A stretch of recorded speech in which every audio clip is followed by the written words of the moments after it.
Shalom saudara-saudara yang kasih dalam nama Tuhan. Selamat berjumpa kembali dalam satu khotbah, satu pelayanan live streaming bersama saya Yosua Heru Setiaji. Sebelum kita akan melanjutkan daripada pemecahan atau pengupasan khotbah, terlebih dahulu kita akan berdoa. Bapa di dalam surga, kami mengucap syukur banyak terima kasih buat rahmat anugerah-Mu yang begitu heran kepada kami. Penyelamatan itu yang terpenting buat kami, Bapa. Kesehatan itu juga sudah Engkau berikan kepada kami, ya Bapa. Itu sebabnya pada kesempatan yang indah ini Tuhan, kami ingin mempelajari sebagian daripada firman-Mu. Engkau berkati kami, biar menjadi satu rema di dalam kehidupan kami pelajaran ini, ya Bapa. Kau berkati juga orang-orang yang memutar atau menonton daripada video ini, ya Bapa. Baik dimanapun mereka berada, ya Yesus. Terima kasih Tuhan. Di dalam nama Tuhan Yesus sudah berdoa dan mengucap syukur. Haleluya. Amin. Saudara yang kasih dalam nama Tuhan, pada kesempatan yang indah ini saya akan menyampaikan atau memberikan satu tema yang mengatakan siapakah aku atau who I am. Siapakah aku?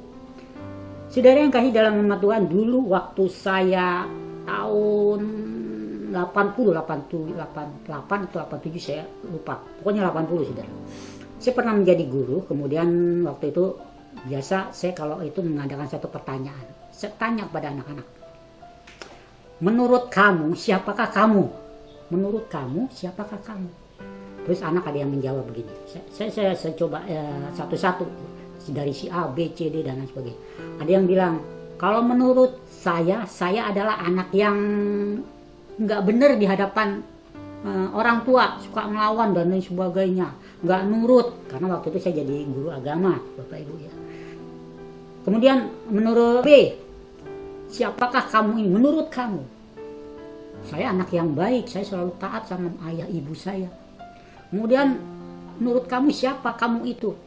Oh macam-macam ya, macam-macam opsinya, ada yang begini dan lain sebagainya.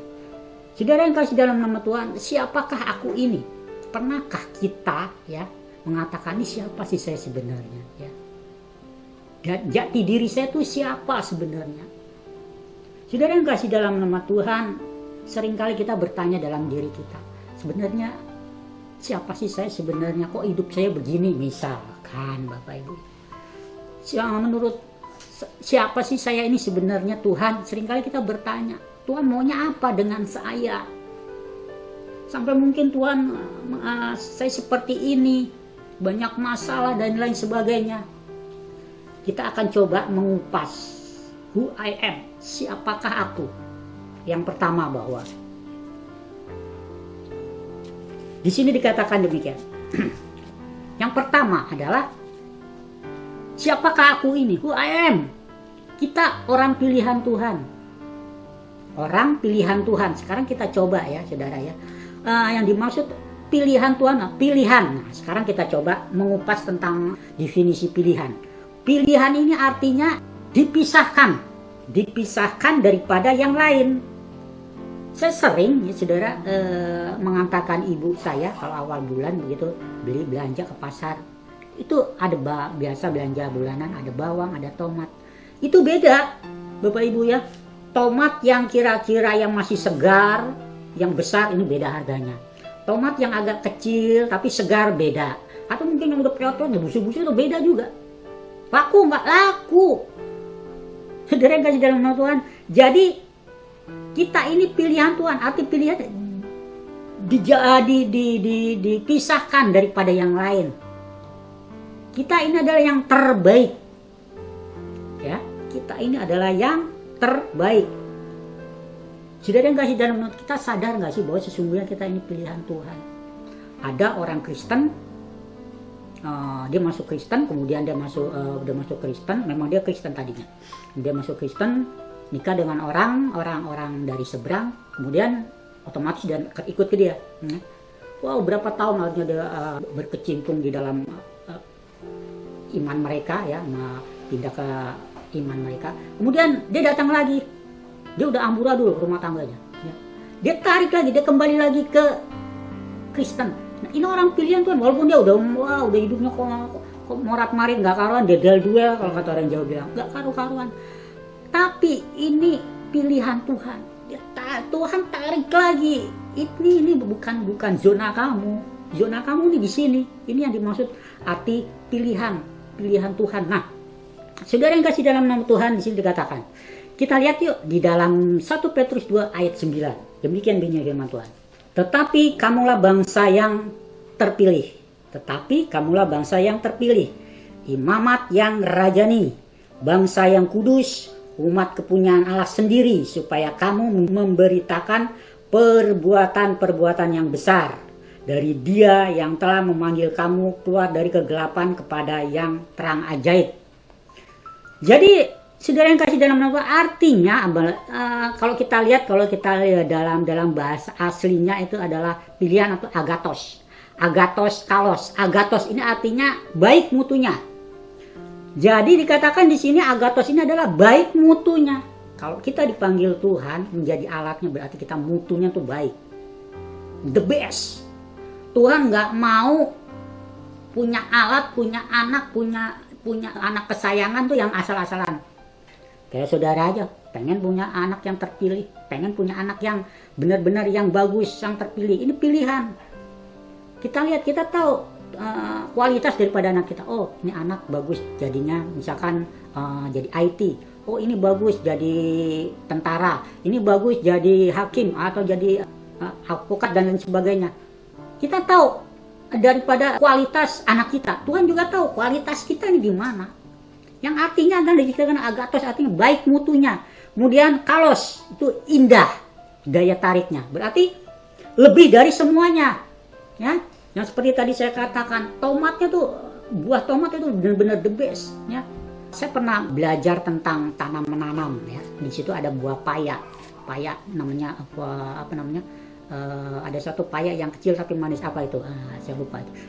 Itu paya tuh sama-sama, di pinggir jalan juga sama, warnanya seperti itu. Kemudian di supermarket juga sama seperti itu, bentuknya juga sama. Tetapi mutunya tuh beda-beda. Beda-beda, saudara. Kalau yang di pinggir jalan ini yang udah apkiran. Tetapi kalau yang udah masuk supermarket ini yang benar-benar yang terbaik. Karena masuknya supermarket. Nah, kita pengen yang terbaik di hadapan Tuhan. Kita pengen supaya kita menjadi alatnya yang terbaik di hadapan Tuhan. Kita ini adalah orang-orang pilihan Tuhan.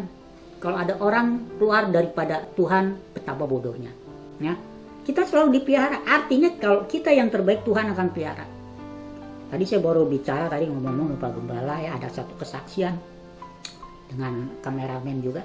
Ada satu kesaksian bahwa kalau kita selalu diperhatikan. Kemarin ini baru anget-angetnya nih ya. Ini kesaksian yang betul-betul. Kemarin saya punya duit cuma 2.000 perak. 2.000 perak. 2.000 rupiah. Kemudian begini, saya bilang, Tuhan saya nggak ada duit nih. Saya nggak ada duit, nggak ada uang. Tapi saya tetap sabar. Saya tetap berharap kepada Tuhan. Saya nggak pernah meninggalkan Tuhan. Ya. Apalagi sampai melakukan hal yang narkoba dan waduh ya, amit-amit jawang bayi ya. Saya selalu bersandar kepada Tuhan. Ternyata Tuhan tahu pikiran saya. Sebelum Tuhan tuh tahu pikiran Tuhan udah saya belum mengucap, Tuhan udah tahu. Jadi begini ceritanya. Kemarin saya nggak ada uang, cuma 2.000 perak. Kemudian ada hamba Tuhan juga dari gereja GSPD ya, di Cibinong. Saya juga melayani di Cibinong, artinya bukan melayani, artinya saya suka bantu-bantu beliau gitu, ya. Dia bilang gini, dia ngebel saya. Saya lihat siapa nih, nggak ada nama ya. Saya kalau ngebel nggak ada nama itu saya reject gitu. Ngebel lagi sampai 4 kali sudah. Ngebel nggak ada, saya reject terus. Saya matiin, siapa sih ini gitu ya. Bukan berarti saya takut gitu, enggak, artinya ribet gitu kan. Entah nanti Pak mau pinjam ini enggak Pak, dana ini Pak online, waduh ya, ribet gitu. Udah saya matiin 4 kali. Akhirnya dia WA saya, Yos mana aja lo, kok nggak diangkat? Bapak, saya bilang gitu. Iya, ada cerita. Kemarin saya kehujanan nganterin istri saya, dia bilang. Loh terus gimana Pak ceritanya? Iya ini HP jadi saya pakai yang ini nih, pakai yang lain nih. Nama kamu nggak ada di sini, saya ingat gitu. Oh iya Pak. Ya terus gimana Pak? Iya, ini saya mau, saya pengen tuh HP 2, Android 1 yang biasa 1. Oh saya ada Pak. Kan kemarin waktu Bapak saya tawarin, iya. Masih ada nggak Yos?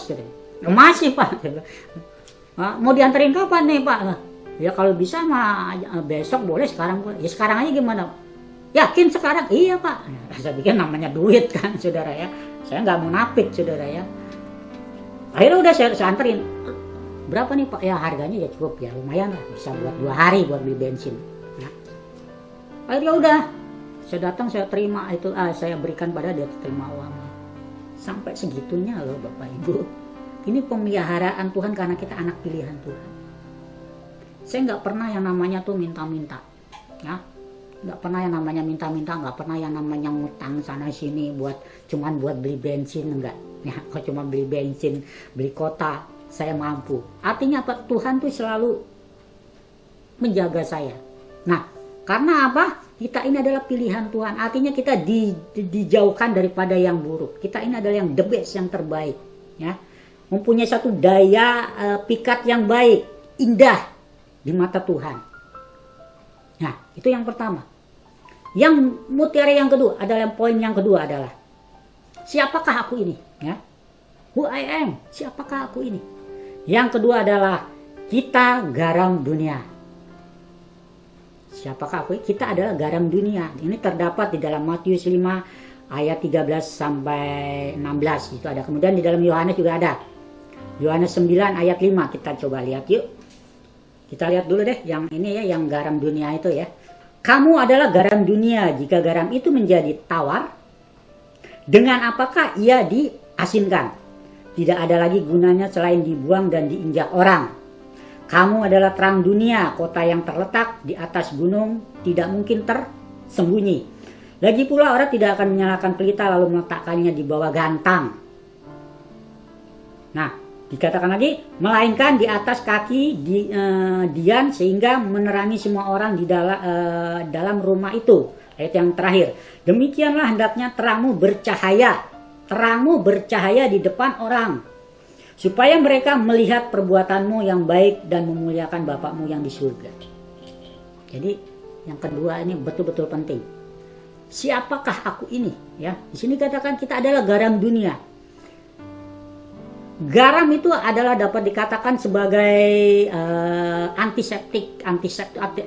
antibiotik ya, antibiotik buat kita. Kalau kita misalkan kepotong, ini saya tadi baru kena ya, saya nggak pakai betadine, nggak pakai apa-apa, udah saya pakaiin garam halus yang gini, perihnya minta ampun, ya, perihnya minta ampun Bapak Ibu. Tapi setelah saya rasakan semenit, 2 menit, 3 menit, itu perihnya hilang. Karena itu merupakan antibiotik yang alami. Jadi nggak perlu minum ya amoxicillin, minum amoxicillin atau mungkin yang lainnya ya, nggak perlu ya. Tempel aja garam, karena ini adalah antibiotik untuk meredam racun, mematikan racun. Nah, garam itu ada sebagai antiseptik. Kemudian yang pertama, yang kedua adalah memberikan citra rasa. Nah, tadi saya baru makan pecel lele Bapak Ibu ya. Nggak rasa garamnya, saya bilangnya hambar bener nih ya, cuman karena saya dibeliin ya puji Tuhan aja, saya bilang mah enak gitu ya. Artinya Pak, kalau kita makan nggak ada garam hambar begitu ya, perlu asin nih, perlu garam. Jadi memberikan satu citra rasa, kemudian juga menyedapkan masakan. Kekristenan itu adalah bumbu yang menyedapkan kehidupan kita. Kita harus menjadikan satu penyedap dalam kehidupan kita. Jangan kita menjadi batu sandungan Bapak Ibu ya. Jadi orang Kristen menjadi batu sandungan. Ini gara-gara ada si A nih ya. Gereja nggak aman ya. Wah, gara-gara ada si A nih ya, suasana jadi tidak baik, tidak nyaman dan sebagainya ya. Di sini dikatakan kita ini sebagai garam dunia. Nah, mungkin saudara agak bingung gini. Ada bingungnya begini mungkin ya. Kamu adalah garam dunia. Jika garam itu menjadi tawar ya, dengan apakah ia diasinkan? Tidak ada lagi gunanya selain dibuang dan diinjak orang. Jadi begini, saya dulu pernah belajar ya di sekolah Alkitab, Seminari Bethel. Saya tanya gini, Pak, ini maksudnya apa sih? Kamu adalah garam dunia, jika garam itu menjadi tawar, dengan apakah ia diasinkan? Tidak ada lagi gunanya selain dibuang dan diinjak orang. Jadi begini, kalau garam ya, garam di Timur Tengah sana, di Israel. Jadi garam itu bisa tawar, ya, jadi bisa tawar. Asinnya hilang ya. Jadi asinnya hilang, masih ada bentuknya, fisiknya.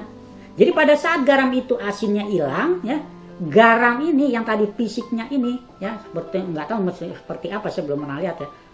bentuknya ini seperti kayak bubuk atau jadi fisiknya tuh masih ada gitu, gerinjel-gerinjel. Nah kalau udah nggak ada gunanya, nggak asin lagi, itu dibuang gitu ya. Oh saya baru tahu saya. Garam bisa begitu. Jadi asinnya kadang-kadang bisa luntur, bukan kadang-kadang, memang harus seperti itu ya. Jadi garam itu bisa luntur, bisa asinnya hilang, tinggal fisiknya. Nah kalau nggak ada gunanya lagi, ini dibuang dan diinjak orang begitu. Ya mungkin bisa katakan kalau banyak bisa nutupin banjir, nguruk banjir begitu. Nah ini kan firman Tuhan betul benar-benar real gitu. Makanya saya bilang ini kok kalau nggak asin nih, nggak ada gunanya, dibuang dan diinjak-injak orang. Kan kalau kita enggak, kita naruh garam nih di dapur 2-3 hari masih asin nggak Bapak Ibu? Asin.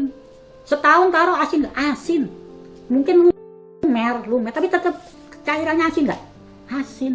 Tapi kalau di Israel tuh beda. Makanya kalau nggak ada asin, nggak ada. Kalau garam itu menjadi tawar, tidak ada gunanya selain dibuang dan diinjak orang. Saudara, jangan kita tawar hati. Kita ini adalah garam dunia. Di sini dikatakan kita ini seperti pelita.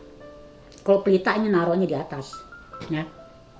Obor pernah orang naruh obor di sini nggak ada, ya. Di kolong nggak ada, Bapak Ibu. Obor naruh atau pelita naruhnya di atas. Artinya apa? Terang ini supaya orang-orang melihat terang ini. Rumah saya di Cisalak, satu ketika mati lampu. Saya suka pakai lampu badai, ya. Taruh di bawah, kok gelap ya.